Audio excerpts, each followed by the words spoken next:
போதைப்பொருள் விற்பனை செய்வது எந்த கட்சியின் நபராக இருந்தாலும் கடும் நடவடிக்கை எடுக்க வேண்டும் என மார்க்சிஸ்ட் கம்யூனிஸ்ட் கட்சியின் மாநில செயலாளர் கே பாலகிருஷ்ணன் தெரிவித்துள்ளார்.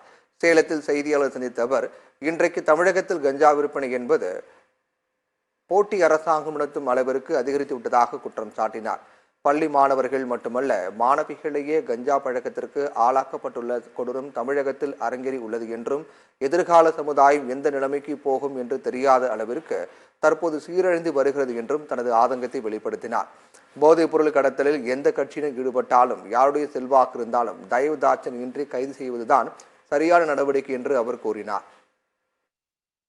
போதைப் பொருள் கடத்தலில் எந்த கட்சி ஈடுபட்டாலும், யாருடைய செல்வாக்கு ஈடுபட்டாலும் தயவுதாட்சியம் இல்லாமல் கைது பண்ணுவது தான் சரியானது. இதில் ஆளுங்கட்சியா, மத்திய ஆளுங்கட்சியா, மாநில ஆளுங்கட்சியா, எதிர்கட்சியா என்கிற பிரச்சனையே கிடையாது.